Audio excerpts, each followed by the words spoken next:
ये वो एफआईआर है जिसके आधार पर देश के बेहद नामचीन यूनिवर्सिटी के प्रोफेसर अली खान महमूदाबाद की गिरफ्तारी हुई है। इस एफआईआर को बारीकी से पढ़कर कोई भी आदमी समझ लेगा कि बीजेपी राज में कैसे एक मुस्लिम प्रोफेसर की गिरफ्तारी की पटकथा लिखी गई है।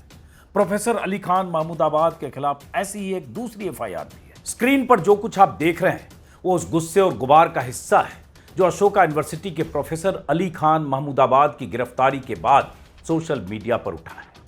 देश भर से हजारों लोग महज एक फेसबुक पोस्ट की वजह से प्रोफेसर अली खान महमूदाबाद की गिरफ्तारी का विरोध कर रहे हैं। इसमें लेखक, पत्रकार, छात्र, बुद्धिजीवी, पूर्व नौकरशाह, पूर्व जज, एक्टिविस्ट से लेकर पॉलिटिशियन तक शामिल हैं। हजारों लोग ऑपरेशन सिंदूर के बारे में प्रोफेसर अली खान महमूदाबाद की फेसबुक पोस्ट को शेयर करके पूछ रहे हैं कि आखिर इस पोस्ट में ऐसा क्या है कि उन्हें गिरफ्तार कर लिया गया। इंडियन एक्सप्रेस जैसे अखबार ने आज संपादकीय लिखा है, arrest most foul, Mahmudabad arrest sends chilling message, violates right to free speech. Sonipat के अशोका यूनिवर्सिटी के प्रोफेसर और स्टूडेंट्स इस गिरफ्तारी को कैलकुलेटेड हरासमेंट कह रहे हैं। एफआईआर में दर्ज मनगढ़ंत आरोप ही प्रोफेसर अली खान महमूदाबाद के खिलाफ साजिश का सबूत बनकर आज सामने आ गया है। सोशल मीडिया पर लोग सवाल पूछ रहे हैं कि कर्नल सोफिया कुरैशी का अपमान करने वाले बीजेपी मंत्री विजय शाह को तो अब तक गिरफ्तार नहीं किया गया, लेकिन कुछ वाजिब सवाल उठाने वाले प्रोफेसर अली खान महमूदाबाद की गिरफ्तारी क्यों? उनका मुस्लिम होना गुनाह तो नहीं। लोग कह रहे हैं कि मदर ऑफ डेमोक्रेसी में फ्रीडम ऑफ स्पीच और डेमोक्रेटिक फ्रीडम के क्या मायने हैं कि अशोका यूनिवर्सिटी का एक इंटेलेक्चुअल मुस्लिम प्रोफेसर एक पोस्ट लिखने की सजा पाता है और एक मंत्री मुस्लिम फौजी अफसर को आतंकी की बहन बोलकर भी चैन से बैठा रहता है। हाईकोर्ट और सुप्रीम कोर्ट की फटकार के बाद भी उसका कुछ नहीं बिगड़ता है। यह सब लगातार चल रहा है। आज तो सुप्रीम कोर्ट ने विजय शाह के मामले में एसआईटी के गठन का आदेश भी दे दिया है। बावजूद इसके विजय शाह कुर्सी पर बैठा है। खास बात यह है कि हरियाणा पुलिस की तरफ से प्रोफेसर महमूदाबाद की गिरफ्तारी का विरोध करने वालों में वो लोग भी हैं जो मोदी सरकार के समर्थक माने जाते हैं। राइट विंग के भी बहुत से लोगों को लग रहा है कि बीजेपी राज में प्रोफेसर महमूदाबाद के साथ सरासर नाइंसाफी हुई है। स्क्रीन पर नाम देखकर आप अंदाजा लगा सकते हैं, नाम पढ़े जा सकते हैं तो पढ़िए। एक प्रोफेसर की गिरफ्तारी का विरोध अगर आप भी कर सकते हैं, बोल सकते हैं तो बोलिए, लिख सकते हैं तो लिखिए। नमस्कार दोस्तों, अशोका यूनिवर्सिटी के प्रोफेसर अली खान महमूदाबाद ने ऑपरेशन सिंदूर को लेकर 8 मई की सुबह एक फेसबुक पोस्ट लिखी। हरियाणा राज्य महिला आयोग की मुखिया रेणु भाटिया ने उस फेसबुक पोस्ट को कर्नल सोफिया कुरैशी और विंग कमांडर व्योमिका सिंह का अपमान घोषित कर दिया, जबकि कोई भी थोड़ा पढ़ा लिखा आदमी उस फेसबुक पोस्ट को देखकर कह सकता है कि उसमें ऐसा कुछ भी नहीं था जो अपमानजनक हो। बिल्कुल नहीं था। हां, प्रोफेसर अली खान महमूदाबाद ने ऑपरेशन सिंदूर की प्रेस ब्रीफिंग में कर्नल सोफिया कुरैशी की मौजूदगी का जिक्र करते हुए कुछ जरूरी सवाल जरूर उठाए थे और वो सवाल हर हाल में फ्रीडम ऑफ स्पीच के दायरे में थे। प्रोफेसर अली खान महमूदाबाद की पोस्ट में उन दोनों महिला फौजी अफसर के सम्मान को ठेस पहुंचाने जैसी कोई बात नहीं थी। हां, पोस्ट में मुसलमानों के खिलाफ बीजेपी की नफरती राजनीति पर कुछ संजीदा सवाल जरूर खड़े किए गए थे। इसी संदर्भ में प्रोफेसर महमूदाबाद ने ऑप्टिक्स और हिपोक्रेसी जैसे शब्दों का प्रयोग किया था। ऑप्टिक्स और हिपोक्रेसी। अशोका यूनिवर्सिटी के प्रोफेसर अली खान महमूदाबाद की फेसबुक पोस्ट में यही दो शब्द हैं जो बीजेपी नेताओं को चुभ गए। इन दो शब्दों की चुभन इतनी गहरी क्यों है कि उनके खिलाफ 24 घंटे में दो एफआईआर दर्ज करवा दी गई और सोनीपत की पुलिस ने दिल्ली आकर प्रोफेसर अली खान महमूदाबाद को गिरफ्तार कर लिया। प्रोफेसर की गिरफ्तारी से पहले सोनीपत की महिला पुलिस कमिश्नर नाजनीन भसीन का सिर्फ इसलिए ट्रांसफर कर दिया गया क्योंकि उन्होंने महिला आयोग की मैडम की इच्छा अनुसार एक्शन नहीं लिया। मतलब प्रोफेसर अली खान महमूदाबाद के खिलाफ कार्रवाई को राज्य महिला आयोग ने प्रतिष्ठा का इतना बड़ा सवाल बना लिया था कि कमिश्नर जैसे ऊंचे ओहदे पर तैनात एक आईपीएस अधिकारी का रातों रात सोनीपत से तबादला कर दिया गया और एडीजी क्राइम ममता सिंह को तत्काल सोनीपत पुलिस कमिश्नर का चार्ज दे दिया गया। नायब सिंह सैनी की सरकार ने तो इस मामले में ऐसे एक्शन लिया जैसे प्रोफेसर की तुरंत गिरफ्तारी नहीं होती तो पता नहीं देश के खिलाफ वो कितनी बड़ी साजिश कर देते। जब आप पूरे मामले को समझेंगे तो सिर पीट लेंगे कि आखिर इस देश में हो क्या रहा है। महिला आयोग की मुखिया रेणु भाटिया प्रोफेसर अली खान महमूदाबाद की गिरफ्तारी को अब सेलिब्रेट कर रही हैं। और हरियाणा के मुख्यमंत्री नायब सिंह सैनी को प्रोफेसर अली खान महमूदाबाद की गिरफ्तारी के लिए शुक्रिया भी अदा कर रही हैं। राज्य महिला आयोग की मैडम रेखा भाटिया ने प्रोफेसर अली खान महमूदाबाद की गिरफ्तारी के बाद क्या कहा है, जरा गौर से सुनिए। देखिए, आज की ये प्रेस कॉन्फ्रेंस बहुत महत्वपूर्ण और ऐतिहासिक है, क्योंकि जिस चीज का आज हरियाणा सरकार ने एक्शन लिया है, हरियाणा की पुलिस ने एक्शन लिया है, वो एक बहुत इम्पोर्टेंट विषय। आज से कुछ दिन पूर्व जब ऑपरेशन सिंदूर चल रहा था, सोनीपत यूनिवर्सिटी के एक एसोसिएट प्रोफेसर अली खान महमूदाबाद ने सोफिया कुरैशी, रिस्पेक्टेड कर्नल सोफिया कुरैशी के बारे में और विंग कमांडर व्योमिका सिंह के बारे में हल्के भाषा का प्रयोग किया। उन्होंने अपने एक्स पर, इंस्टा पर घटिया भाषा का प्रयोग किया और अब वो सफाइयां देते हैं कि हमारी इसका मतलब वो नहीं था। मैं आप सबके माध्यम से मीडिया को कहती हूं कि आप उसकी अंग्रेजी का हिंदी अनुवाद कर ले कि उसका मतलब क्या निकलता है। हरियाणा महिला आयोग की मैडम ने अपनी प्रेस कॉन्फ्रेंस को महत्वपूर्ण और ऐतिहासिक बताया, क्योंकि हरियाणा की सरकार ने उनकी इच्छा के मुताबिक प्रोफेसर अली खान महमूदाबाद को गिरफ्तार करवा दिया। महिला आयोग की मैडम ने कहा कि ऑपरेशन सिंदूर के वक्त सोनीपत के प्रोफेसर अली खान महमूदाबाद ने कर्नल सोफिया कुरैशी और विंग कमांडर के बारे में घटिया भाषा का प्रयोग किया।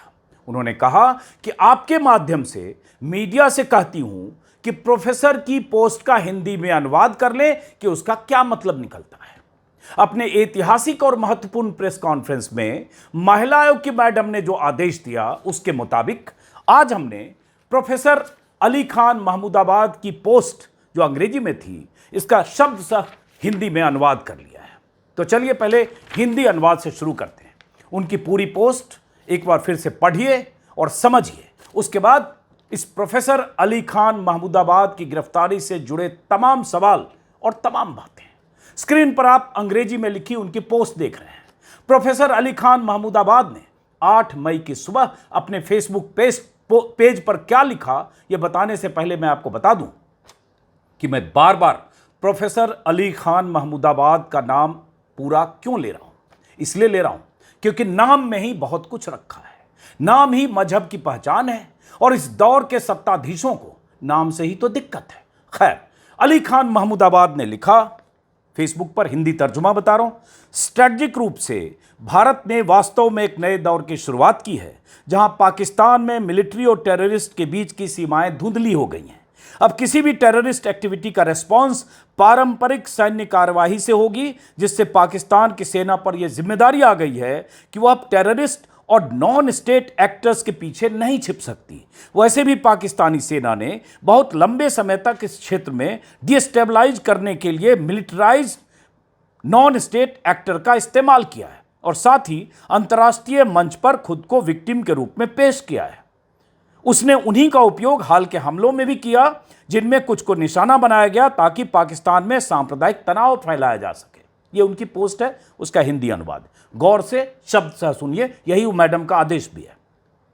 आगे पैराग्राफ है, ऑपरेशन सिंदूर ने भारत पाक रिश्तों की पारंपरिक सोच को बदल दिया है, क्योंकि अब किसी भी आतंकवादी हमले का जवाब सैन्य कार्रवाई से मिलेगा और दोनों के बीच कोई स्पष्ट भेद नहीं रखा जाएगा। इसके बावजूद भारतीय सेना ने सतर्कता बरती है और कि सैन्य या नागरिक ठिकानों या बुनियादी ढांचे को निशाना न बनाया जाए, ताकि बेवजह तनाव न बढ़े। संदेश साफ है, अगर आप अपने यहां आतंकवाद की समस्या से नहीं निपटेंगे तो हम निपटेंगे। दोनों ओर नागरिकों की मौत दुखद है और यही वजह है कि युद्ध से बचना चाहिए। बहुत सारे लोग उस दौर में से नो टू वार कह रहे थे। युद्ध की वकालत करने वाले भी लोग थे और ऐसे भी लोग थे। इन्होंने आगे लिखा, कुछ लोग बिना समझे बुझे युद्ध की वकालत कर रहे हैं क्योंकि उन्होंने कभी युद्ध क्षेत्र नहीं देखा। मॉक सिविल डिफेंस ड्रिल में भाग लेना आपको सैनिक नहीं बनाता, न ही आप उस इंसान के दर्द को समझ सकते हैं जिसने युद्ध में, वॉर में अपने प्रियजनों को खोया है। वॉर इज ब्रूटल, ये उन्होंने लिखा, युद्ध क्रूर होता है। गरीब लोग सबसे अधिक पीड़ित होते हैं और युद्ध से केवल नेता और डिफेंस कंपनियां लाभ कमाती हैं। राजनीति हिंसा में ही निहित होती है, इसलिए युद्ध कभी कभी अपरिहार्य हो जाता है, लेकिन इतिहास हमें सिखाता है कि पॉलिटिकल कॉन्फ्लिक्ट्स कभी भी सैन्य रूप से हल नहीं हुए। ये उन्होंने लिखा। उनके कुछ विचार से आप सहमत या असहमत हो सकते हैं, लेकिन इसमें क्या लिखा जा रहा है, क्या लिखा गया, और आगे एफआईआर के हिस्से सुनाऊंगा कि एफआईआर में उनके खिलाफ क्या आरोप लगाए गए हैं और किन धाराओं में एफआईआर दर्ज की गई है, और एफआईआर में जो धाराएं लगाई गई हैं क्या उनके लिखे पर ये धाराएं लागू होती है। आगे शब्द सा एफआईआर और उसका पोस्टमार्टम करूंगा इसी में। उसके बाद आखिरी पैराग्राफ है, मुझे यह देखकर बहुत खुशी हो रही है कि राइट विंग के कमेंटेटर कर्नल सोफिया कुरैशी की तारीफ कर रहे हैं, लेकिन शायद वो उतनी ही जोर से ये मांग भी कर सकते हैं कि मॉब लिंचिंग, मनमानी बुलडोजिंग और बीजेपी की नफरत फैलाने वाली राजनीति के शिकार लोगों को भी भारतीय नागरिक के तौर पर सुरक्षा मिले। यहां उनका संकेत या इशारा मुसलमानों के लिए था, जो देश में हाल के वर्षों में सबने देखा, भुगता और जानते, जो फैक्ट है। 2 महिला फौजियों की तरफ से ऑपरेशन के बारे में जानकारी देने का ऑप्टिक्स तो बहुत अच्छा है। अब यही एतराज है, और यही ऑप्टिक्स से कहें तो बहुत बीजेपी को चुभन हुई है। 2 महिला फौजियों की तरफ से ऑपरेशन के बारे में जानकारी देने का ऑप्टिक्स तो बहुत अच्छा है, लेकिन यही ऑप्टिक्स जमीनी स्थिति भी होनी चाहिए, नहीं तो ये सिर्फ हिपोक्रेसी है। मतलब ये जो दिख रहा है, सोफिया कुरैशी हैं, व्योमिका सिंह हैं, ये सद्भाव और जो ये मैसेजिंग है, ये मैसेजिंग, यही ऑप्टिक्स जमीनी तौर पर भी दिखनी चाहिए, ये उन्होंने कहा। अगर कोई नामचीन मुस्लिम नेता ने कहा कि पाकिस्तान मुर्दाबाद, तो पाकिस्तान में उसे ट्रोल किया गया, लेकिन इंडियन राइट विंग कमेंटेटर ने उसे यह कहकर डिफेंड किया कि ही इज आवर मुल्ला, वो हमारा मुल्ला है। यह मजाकिया है, लेकिन इससे यह भी पता चलता है कि भारतीय शासन प्रणाली को, पॉलिटिकल सिस्टम को सांप्रदायिकता किस तरह से इन्फेक्ट कर चुकी है। यह इनका आखिरी पैराग्राफ है। और आखिरी पैराग्राफ जो उन्होंने लिखा है उसको गौर से सुनिए। उन्होंने कहा कि मेरे लिए यह प्रेस कॉन्फ्रेंस एक क्षणभंगुर झलक की तरह है, शायद इल्यूजन और एल्यूजन है उस भारत की जो उस तर्क को चुनौती देता था जिस पर पाकिस्तान का निर्माण हुआ था। जैसा कि मैंने कहा कि अगर मुसलमानों के सामने जो जमीनी हकीकत है वो उससे अलग है, जिसे सरकार दिखाने की कोशिश कर रही है, लेकिन साथ ही प्रेस कॉन्फ्रेंस से पता चलता है कि अपनी विविधता में एकजुट भारत पूरी तरह से मरा नहीं है। अब प्रोफेसर अली खान महमूदाबाद की इस पोस्ट में ऐसा क्या है जो गलत है? क्या मुसलमानों के खिलाफ इस देश में भेदभाव नहीं हो रहा? क्या मॉब लिंचिंग नहीं हुई है? क्या बुलडोजर का बेजा इस्तेमाल मुसलमानों के खिलाफ दर्जनों बार अलग अलग राज्यों में नहीं हुआ है? क्या सुप्रीम कोर्ट ने बुलडोजर एक्शन के खिलाफ बहुत सख्त फैसले देकर मनमानी बंद करने का आदेश नहीं दिया है? क्या सुप्रीम कोर्ट बुलडोजर से मुसलमानों के घर तोड़े जाने को संज्ञान लेकर सरकार को मुआवजा देने का आदेश नहीं दिया है? क्या गलत है इसमें? क्या जमीनी हकीकत मुसलमानों के खिलाफ हुई नाइंसाफियों के सबूत के तौर पर सामने नहीं है? इसी बात पर बीजेपी को मिर्ची लग गई कि एक मुस्लिम प्रोफेसर ने यह सब कहने की जुर्रत कैसे कर ली। सोनीपत के डीसीपी क्राइम नरिंदर कादियान का कहना है कि प्रोफेसर महमूदाबाद के खिलाफ 2 एफआईआर दर्ज हुई और उसकी वजह से उनकी गिरफ्तारी हुई है। एक एफआईआर महिला आयोग की तरफ से है, दूसरी जठेरी गांव के सरपंच और बीजेपी युवा मोर्चा के नेता योगेश जठेरी की तरफ से दर्ज है। सोनीपत के राय थाने में दर्ज दोनों एफआईआर में अलग अलग धाराएं लगाई गई हैं, इसको भी समझना जरूरी है। आपने प्रोफेसर महमूदाबाद की पोस्ट में लिखी गई बात सुन ली, देख ली। अब उन धाराओं पर गौर कीजिए जो अलग अलग एफआईआर में दर्ज की गई है। हरियाणा महिला आयोग की मुखिया रेणु भाटिया की तरफ से दर्ज एफआईआर में जो धाराएं लगाई गई हैं वो है भारतीय न्याय संहिता यानी बीएनएस की धारा 353 यानी झूठे बयानों, अफवाहों को प्रसारित करना, 79 यानी महिला के सम्मान और गरिमा को ठेस पहुंचाना, और 152 यानी देश की एकता और अखंडता को खतरा पहुंचाना। जबकि बीजेपी नेता योगेश जठेरी की एफआईआर में धारा 1961B यानी धार्मिक आधार पर बने 2 समुदायों के बीच वैमनस्य फैलाना, धारा 1971C यानी राष्ट्रीय एकता अखंडता के लिए हानिकारक दावे करना, धारा 152 यानी देश की एकता अखंडता को खतरा पहुंचाना, और धारा 299 यानी धार्मिक भावनाओं को आहत करना और समाज में तनाव पैदा करना। यह धाराएं लगाई गई हैं दूसरी एफआईआर में। अब एक संजीदा नागरिक और दर्शक के तौर पर क्या आपको लगता है कि प्रोफेसर महमूदाबाद ने अपनी पोस्ट में कुछ ऐसा लिखा था जिससे कर्नल सोफिया कुरैशी और विंग कमांडर व्योमिका सिंह के मान सम्मान को तनिक भी ठेस पहुंची हो, या उन्होंने इन दोनों महिला फौजियों को ठेस पहुंचाने के लिए कुछ शब्दों का इस्तेमाल किया हो? पूरी पोस्ट का हिंदी तर्जुमा मैंने आपको बताया, जाकर एक बार फिर से पीछे सुन लीजिए। क्या आपको लगता है कि प्रोफेसर अली खान महमूदाबाद ने यह पोस्ट लिखकर देश की एकता और अखंडता को खतरा पहुंचाया है या धार्मिक भावनाओं को भड़काया है? बिल्कुल नहीं। ये दो एफआईआर बेहद तयशुदा ढंग से इसलिए लिखवाई गई है ताकि प्रोफेसर अली खान महमूदाबाद को सबक सिखाया जा सके, क्योंकि उन्होंने बीजेपी की नफरती राजनीति और मुसलमानों के प्रति देश में माहौल का जिक्र किया है, मॉब लिंचिंग और बुलडोजर का जिक्र किया है। बीजेपी नेता योगेश जठेरी ने अपने एफआईआर में कहा है कि मैं एक देशभक्त पढ़ा लिखा नागरिक हूं। प्रोफेसर के खिलाफ धर्म विरोधी भावनाओं को भड़काने की कार्यवाही की जाए। हैरानी की बात यह है कि इस एफआईआर में बीजेपी नेता ने प्रोफेसर से मुलाकात का हवाला दिया है और कहा है कि प्रोफेसर अली खान महमूदाबाद ने उनके सामने आपत्तिजनक बातें की। बीजेपी नेता ने एफआईआर में कहानी बनाकर सुनाई है कि जब देश के सभी लोग सेना के साथ थे, प्रोफेसर लोगों को देश के खिलाफ भड़काने का काम करता रहा। शब्द पर गौर कीजिए, ऐसा लग रहा है जैसे ही कैंपस में ही थे, प्रोफेसर दिन भर कैंपस में घूमकर यही काम कर रहे थे और ये भाई साहब प्रोफेसर के साथ चलते हुए सारा सुन रहे थे। शब्द पर गौर कीजिए। एफआईआर में बीजेपी नेता ने आगे कहा कि ऐसे संवेदनशील समय में लोगों को एकजुट होकर बाहरी शक्तियों के खिलाफ लड़ने के लिए एकत्रित करने की बजाय प्रोफेसर भावनाओं को भड़काता रहा और धर्म के नाम पर लोगों को उकसाकर बाहरी और विदेशी शक्तियों को फायदा पहुंचाने का काम कर रहा है। कहां से कहां लेकर कहानी बनाई गई। इसके साथ ही आखिर में जब बीजेपी नेता कहता है कि यह बात मेरे सामने प्रोफेसर अली खान ने मिलकर कही थी, मतलब उनके सामने कही ये सारी बातें, उस समय 4-5 अन्य लोग मौजूद थे, जिनमें एक शेखर नाम के व्यक्ति को मैं जानता हूं, बाकी के नाम शेखर बता सकता है। अब ये शेखर कौन है पता नहीं, लेकिन पहली नजर में इस एफआईआर को पढ़कर ही लग रहा है कि प्रोफेसर अली खान महमूदाबाद को फंसाने के लिए प्लानिंग के साथ ये एफआईआर लिखी गई है।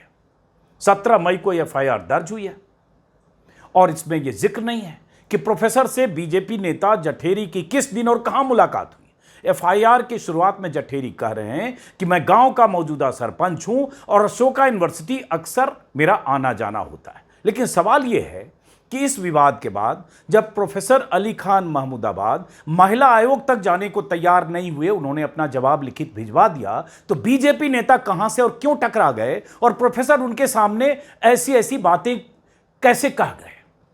कैम्ब्रिज से एमफिल और पीएचडी कर चुके पढ़े लिखे शानदार प्रोफेसर, पॉलिटिकल साइंस डिपार्टमेंट के head of department Ashoka university के अली खान महमूदाबाद को जानने वाले छात्रों का कहना है कि वो ऐसी बहसों में कभी नहीं इंगेज होते, कभी नहीं उलझते, अनावश्यक तौर पर ऐसी बकवास बातें वो बिल्कुल नहीं करते। पता नहीं बीजेपी नेता कहां से उनसे जाकर उलझ गए। उन्होंने गवाह भी खोज लिया, अभी एक का नाम बताया, 4-5 और थे।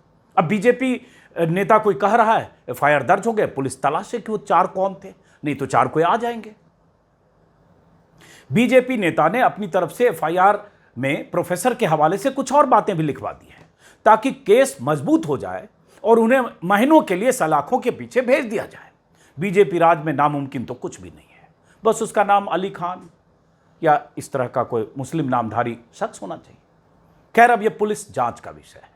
इस बारे में जब टाइम्स ऑफ इंडिया ने बीजेपी नेता जठेरी से पूछा तो उन्होंने कहा मामला बहुत सीरियस है, मैं शिकायत दर्ज करा चुका हूं, इससे ज्यादा कुछ नहीं बताऊंगा। जबकि उन्हें बताना चाहिए था।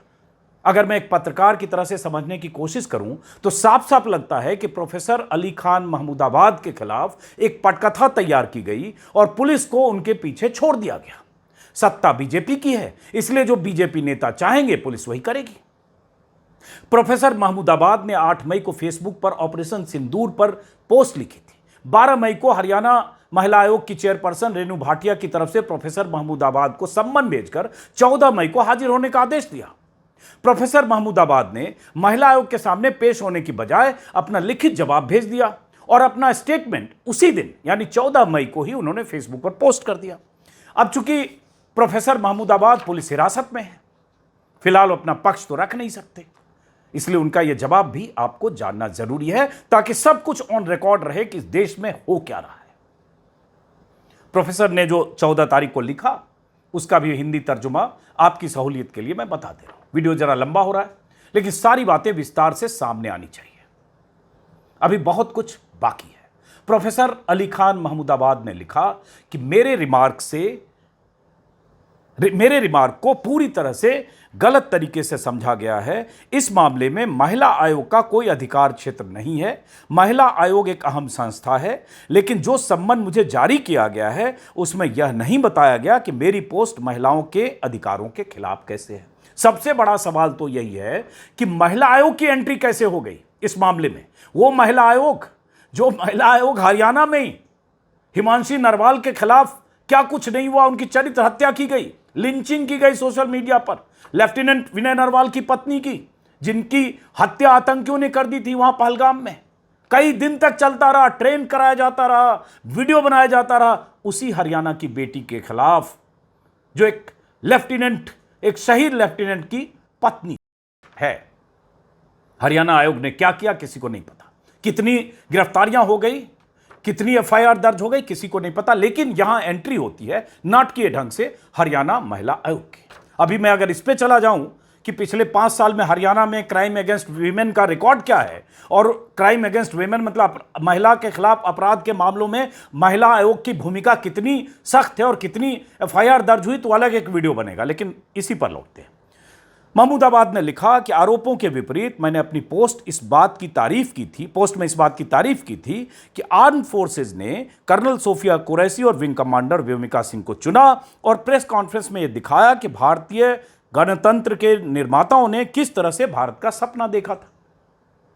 एक ऐसा भारत जो विविधता में एकजुट है और आज भी जीवित है। अंग्रेजी है, उसका हिंदी बता रहा हूं चूंकि कुछ शब्द क्लिष्ट है, उनकी अंग्रेजी तो शानदार है, कैम्ब्रिज में पढ़े लिखे।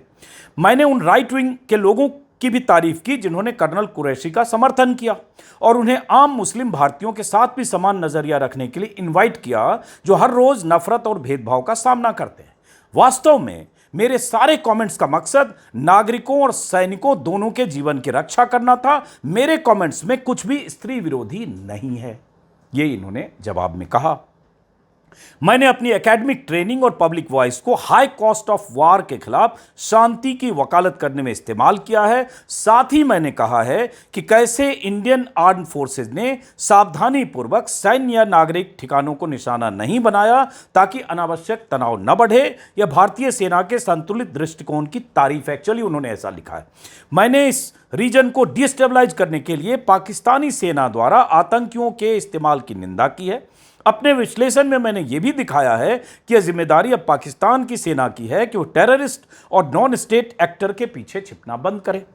मैंने यह भी जोड़ा कि पाक सेना लंबे समय से इन तरीकों का उपयोग कर रही है ताकि इस क्षेत्र को लंबे समय तक डिस्टेबलाइज किया जा सके। मेरे स्टेटमेंट केवल उन नागरिकों की लापरवाह और उग्र बयानबाजी को लेकर थी जो युद्ध को बढ़ावा दे रहे थे, क्योंकि उस समय युद्धोन्माद की बातें बहुत हो रही थी। कैसे सीज फायर हुआ यह आप जानते हैं। खैर, उन्होंने आगे लिखा, साफ शब्दों में कहूं तो मेरे विचार और अभिव्यक्ति की स्वतंत्रता का उपयोग पीस और हार्मनी को बढ़ावा देने और इंडियन आर्म फोर्सेज की निर्णायक कार्रवाई की तारीफ करने के लिए किया गया है। साथ ही उन लोगों की आलोचना की गई है जो भारत में घृणा फैलाते हैं और अस्थिरता लाते हैं। मुझे आश्चर्य है कि महिला आयोग ने अपने अधिकार क्षेत्र से परे जाकर मेरी पोस्ट को इतनी गलत तरीके से उसकी भ्रामक व्याख्या क्यों की है, और उन्होंने ऐसे मुद्दे कैसे खोज लिए जो मेरे कमेंट्स में थे ही नहीं। बहुत बड़ा सवाल है। जो लिखा नहीं प्रोफेसर अली खान महमूदाबाद ने, उसे महिला आयोग ने पढ़ लिया और उसकी व्याख्या गलत की गई या की जानबूझकर, और उसके बाद एफआईआर में बहुत सारी चीजें लिखवा दी गई। उन्होंने लिखा, यह एक नई तरह की सेंसरशिप है और उत्पीड़न है। मुझे कानून की प्रक्रिया पर विश्वास है, भरोसा है, और मुझे पता है कि मेरे संवैधानिक, मौलिक और वैधानिक अधिकारों की रक्षा की जाएगी। मैं उन सभी के खिलाफ कानूनी कार्रवाई का अधिकार सुरक्षित रखता हूं जो इस संबंध का उपयोग मेरे खिलाफ झूठे और अपमानजनक आरोप लगाने के लिए कर रहे हैं। अब यह सुनकर जो उनका जवाब है, ये जवाब उन्होंने 14 तारीख को लिख दिया था फेसबुक पर। अब इस जवाब से मुझे कुछ कहने की जरूरत नहीं रह गई, सब कुछ उन्होंने अपनी तरफ से कह दिया। और उसमें महिला आयोग का चिढ़ना इस जवाब के बाद लाजमी था। प्रोफेसर का यह जवाब देना महिला आयोग की मैडम को बहुत चुभ गया होगा। ऐसा लगता है कि उन्होंने इसे भी ईगो पर ले लिया कि आखिर उसकी इतनी हिम्मत कैसे हो गई। इसके बाद 15 मई को महिला आयोग, हरियाणा महिला आयोग की चेयरपर्सन रेणु भाटिया खुद प्रोफेसर से जवाब तलब करने के लिए अशोका यूनिवर्सिटी पहुंचती है। यूनिवर्सिटी में दाखिल होने से पहले वो पुलिस को कॉल करती है। उनके मुताबिक पुलिस को पहुंचने में देर होती है। सोनीपत में ये यूनिवर्सिटी है और यही देरी गाज बनकर पुलिस कमिश्नर पर गिरती है, जो सोनीपत की पुलिस कमिश्नर थी, जिनका ट्रांसफर हो गया। उनका अचानक सोनीपत से तबादला हो जाता है। फिलहाल प्रोफेसर अली खान महमूदाबाद सोनीपत पुलिस की कस्टडी में।